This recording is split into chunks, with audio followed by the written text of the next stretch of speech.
আচ্ছা, তোমরা কি কখনো কোয়েল পাখির ডিমের তরকারি খেয়েছো? যদি না খেয়ে থাকো তো চলো আজকে তোমাদেরকে দেখাই কোয়েল পাখির ডিমের তরকারি। এর জন্য আমি ছোট, ছোট কিছু আলু পানিতে বসিয়ে দিয়েছি আর দিয়েছি বেশ কিছু কোয়েল পাখির ডিম সিদ্ধ হওয়ার জন্য। ডিম আর আলুগুলো সিদ্ধ হতে থাক আর এদিকে আমি কিছু মসলা বেটে নিবো। এর জন্য আমি কিছু পেঁয়াজ নিয়ে নিয়েছি, তারপর শিলপাটে এগুলোকে খুব ভালোভাবে থেতলে নিয়ে বেটে নিচ্ছি, দেখতেই পাচ্ছ। তো পেঁয়াজটা বাটা হয়ে গেলে এটাকে আমি সাইডে রেখে দিব। তো এই পর্যায়ে আমি কিছু রসুনও বেটে নিব, ছোট, ছোট রসুন নিয়ে নিয়েছি আমি এখানে। রসুনটাকে খুব ভালোভাবে বেটে নেওয়া হয়ে গেলে এটাকে তুলে রেখে দিব। এদিকে আমার দিকে ডিম আর আলুটা সিদ্ধ হয়ে গিয়েছে, এগুলোকে নামিয়ে খুব ভালোভাবে ছুলিয়ে পরিষ্কার করে নিব। দেখতেই পাচ্ছ আমি এগুলোকে সব ভালো করে চুলিয়ে পরিষ্কার করে নিচ্ছি।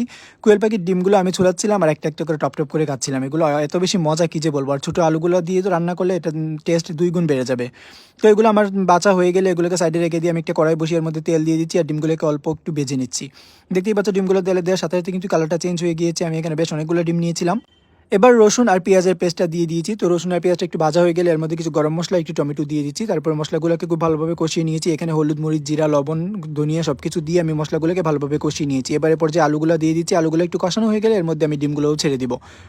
এবার একটু কষানো হয়ে গেলে এর মধ্যে অল্প কিছুটা পানি দিয়ে দিব। দেখতেই পাচ্ছ, তোমরা যদি কোয়েল পাখির ডিম কখনো তরকারি নিতে না খেয়ে থাকো তাহলে কিন্তু অবশ্যই ট্রাই করবে। এটা কিন্তু নর্মাল ডিমের থেকে অনেক বেশি মজার।